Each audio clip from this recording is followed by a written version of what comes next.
2024년 가을, 서울 강남구의 한 아파트. 64세의 강수진은 우편함에서 편지 한 통을 꺼냈다. 요즘 시대의 손편지라니. 수진은 궁금한 마음에 봉투를 살폈다. 보내는 사람의 이름을 보는 순간 그녀의 손이 떨렸다. 이준혁. 그 이름을 본 순간 40년 전의 기억이 파도처럼 밀려왔다. 대학교 2학년 캠퍼스의 은행나무 아래에서 처음 만났던 그 남자. 설레는 첫사랑, 뜨거웠던 20대의 사랑. 수진은 떨리는 손으로 봉투를 뜯었다. 수진 씨, 잘 지내시는지요? 40년이라는 긴 시간이 흘렀습니다. 갑작스러운 연락에 놀라셨을 거라 생각합니다. 저는 지금 서울대병원에 입원해 있습니다. 췌장암 말기 판정을 받았습니다. 의사 선생님은 6개월 정도 남았다고 하시더군요. 죽음을 앞두고 보니 인생에서 가장 후회되는 게 당신과의 이별이었습니다. 그때 제가 왜 그랬는지 지금 생각해도 어리석었습니다. 만나 뵐 수 있을까요? 마지막으로 한 번만이라도. 당신에게 하지 못했던 말들이 너무 많습니다. 서울대병원 301호실에 있습니다. 언제든 오셔도 괜찮습니다. 하지만 부담 가지실 필요는 없습니다. 이 편지를 읽어주신 것만으로도 감사합니다. 이준혁 올림. 편지를 읽는 내내 수진의 눈에서는 눈물이 흘러내렸다. 40년 전, 그렇게 갑작스럽게 끝난 사랑. 아무런 설명도 없이 그는 떠났고 수진은 혼자 남겨졌었다. 그 상처는 평생을 따라다녔다. 1983년 겨울, 서울대학교 캠퍼스. 수진아, 잠깐만. 뒤에서 들리는 준혁의 목소리. 수진은 뒤돌아 그를 보며 환하게 웃었다. 22살의 그녀는 그 시절 가장 행복했다. 왜? 급한 일 있어? 이거 너 주려고. 준혁이 건넨 것은 작은 목걸이였다. 은빛의 하트 모양 펜던트가 달린 소박한 목걸이. 준혁아, 이거 아르바이트에서 산 거야. 별거 아니지만 너한테 주고 싶었어. 수진의 눈에 눈물이 맺혔다. 준혁은 집안이 어려워서 학비를 스스로 벌며 공부하고 있었다. 그런 그가 자신을 위해 목걸이를 사준 것이다. 고마워, 정말 고마워. 평생 간직할게. 그날 밤, 두 사람은 남산타워 밑에서 앞으로의 계획을 이야기했다. 수진아, 나 졸업하면 좋은 회사 들어갈 거야. 그래서 돈 많이 벌어서 너랑 결혼할 거야. 준혁아, 난 돈 같은 거 중요하지 않아. 우리 사랑하면 되는 거 아니야? 아니야. 난 너를 행복하게 해주고 싶어. 너는 좋은 집안에서 자랐잖아. 나 같은 가난뱅이랑 결혼하면 고생만 할 거야. 바보, 그런 소리 하지 마. 우리 함께면 뭐든 할 수 있어. 하지만 그들의 사랑은 오래가지 못했다. 1984년 봄, 준혁은 갑자기 연락을 끊었다. 전화도 받지 않고 학교에도 나오지 않았다. 수지는 매일 그를 기다렸지만 그는 나타나지 않았다. 한 달 후, 준혁의 친구를 통해 소식을 들었다. 수진아, 준혁이가 미국으로 갔어. 갑자기 유학 기회가 생겼다고 하더라. 그리고 너한테 전해달라는 말이 있었어. 미안하다고, 자기는 내게 어울리지 않는 사람이라고. 그날 수지는 소리내어 울었다. 왜? 왜 설명도 없이 떠난 걸까? 왜 함께 가자는 말도 하지 않은 걸까? 수지는 그 후 3년을 준혁을 잊으려 애썼다. 하지만 쉽지 않았다. 그가 준 목걸이는 서랍 깊숙이 간직했고 가끔 꺼내보며 눈물을 흘렸다. 1987년 부모님의 권유로 선을 보게 됐다. 상대는 의사였다. 김태준, 34세. 안정적이고 성실한 사람이었다. 사랑은 아니었지만 그와 함께라면 평온한 삶을 살 수 있을 것 같았다. 수진 씨, 저와 결혼해 주시겠습니까? 태준의 프로포즈에 수진은 고개를 끄덕였다. 사랑이 아니라는 걸 알았지만 더 이상 준혁을 기다릴 수 없었다. 결혼 생활은 나쁘지 않았다. 태주는 좋은 남편이었다. 성실하고 가정적이고 경제적으로도 안정적이었다. 딸 하나, 아들 하나를 낳아 평범하게 키웠다. 하지만 수진의 마음 한구석에는 항상 준혁이 있었다. 가끔 꿈에서 그를 만났고 은행나무가 보일 때마다 그때의 기억이 떠올랐다. 태준에게 미안했지만 첫사랑은 쉽게 지워지지 않았다. 그러던 중 10년 전 태준이 갑작스럽게 세상을 떠났다. 심근경색이었다. 어느 날 갑자기 쓰러져 병원에 실려갔지만 살리지 못했다. 수지는 깊은 슬픔에 빠졌다. 비록 뜨거운 사랑은 아니었지만 37년을 함께 산 동반자였다. 그의 빈자리는 컸다. 자식들은 독립했고 수지는 혼자가 됐다. 외로웠지만 그렇게 10년을 버텼다. 편지를 받은 지 3일이 지났다. 수지는 계속 고민했다. 가야 할까 말아야 할까? 40년이 지났는데 무슨 의미가 있을까? 하지만 마음 한편으로는 그를 보고 싶었다. 마지막으로 한 번만이라도. 결국 수지는 병원을 찾았다. 떨리는 마음으로 301호실 문을 두드렸다. 들어오세요. 문을 열고 들어간 순간 수지는 멈춰섰다. 병상에 누워있는 남자. 40년 전에 그 준혁이 맞았다. 하지만 너무나 많이 변해 있었다. 마르고 창백한 얼굴, 힘없는 눈빛. 하지만 그 눈은 여전히 따뜻했다. 수진 씨. 준혁의 목소리는 가늘게 떨렸다. 준혁 씨.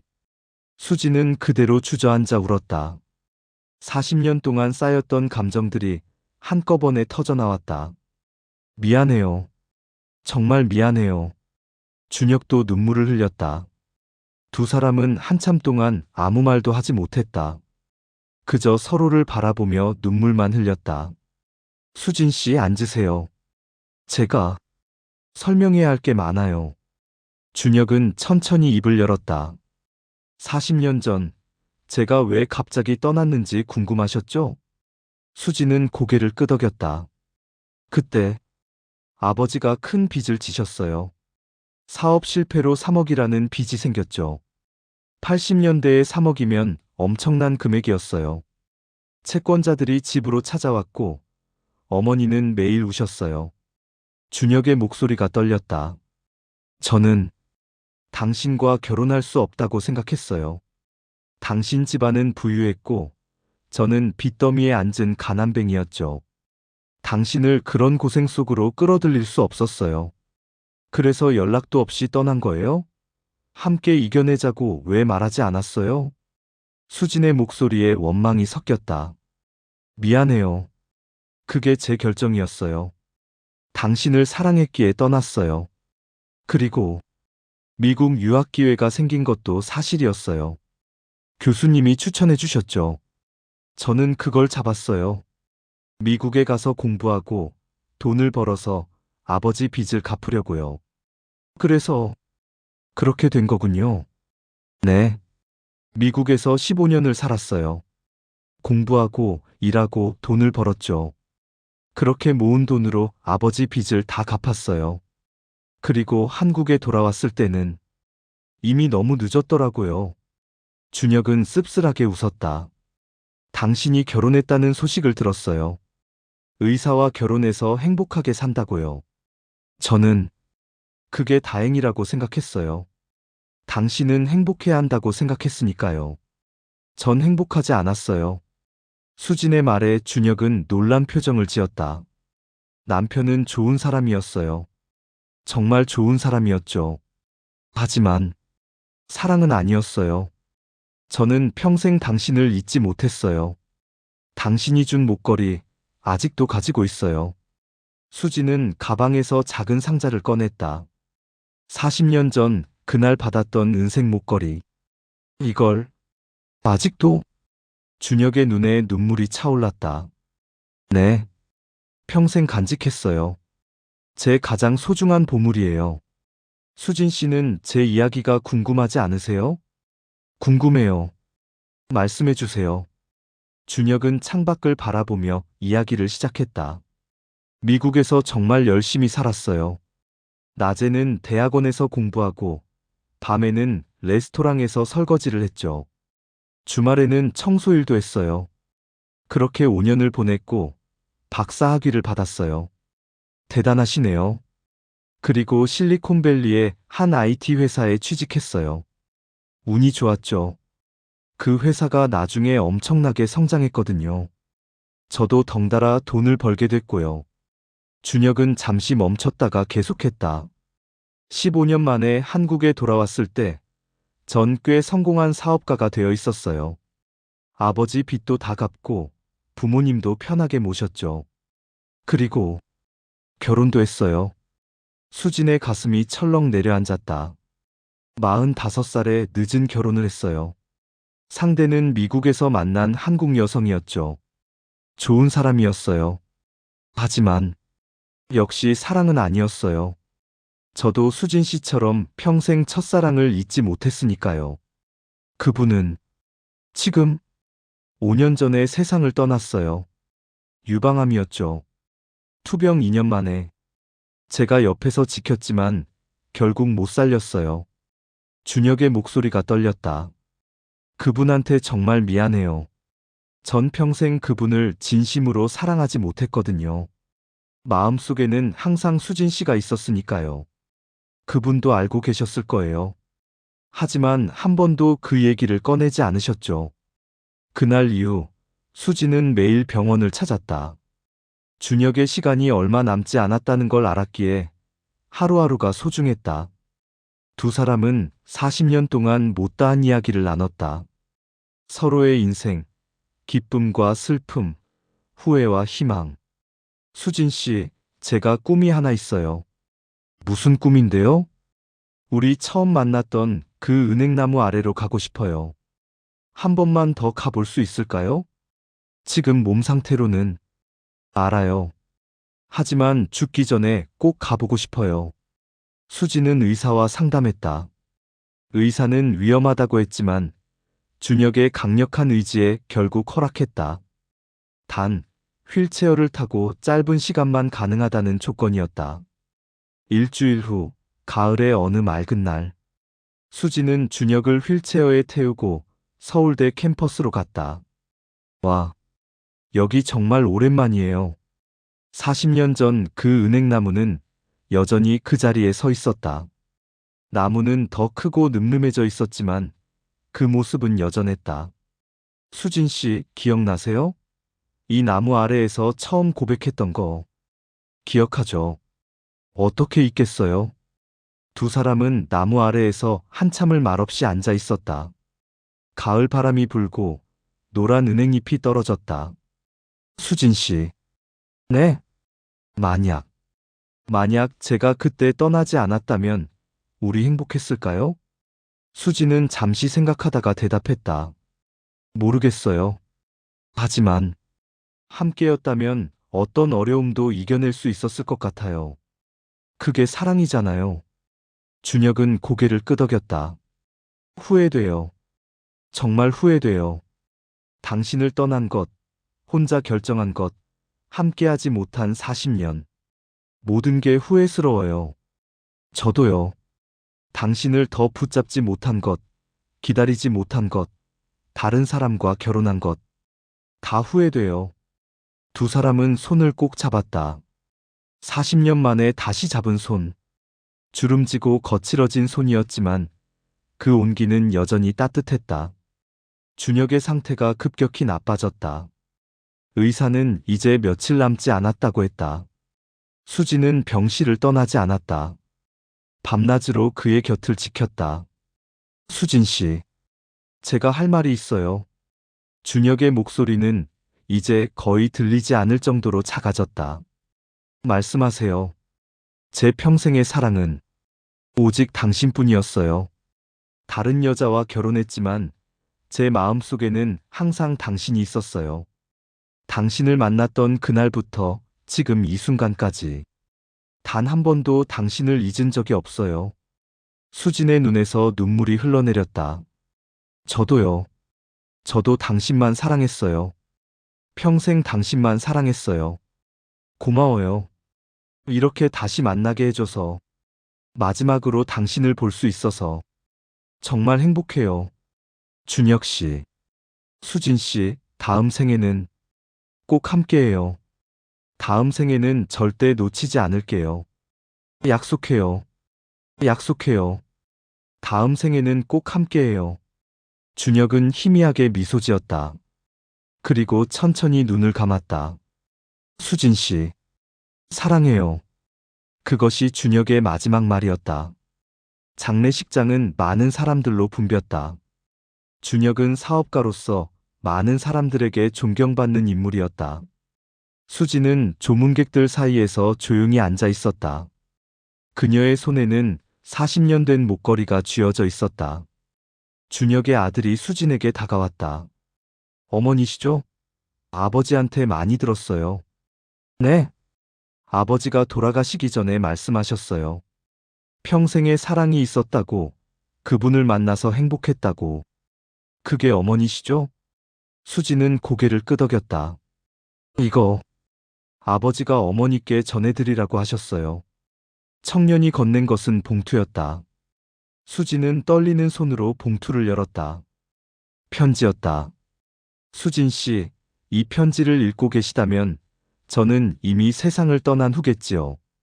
40년 만에 다시 만나 함께한 시간은 제 인생에서 가장 행복한 시간이었습니다. 비록 몇 주밖에 되지 않았지만 그 시간은 40년보다 더 소중했습니다. 당신께 못다한 말들을 이렇게 편지로 남깁니다. 첫째, 사랑합니다. 처음 당신을 본 그날부터 마지막 숨을 거두는 이 순간까지 단 한 번도 변하지 않은 제 마음입니다. 둘째, 미안합니다.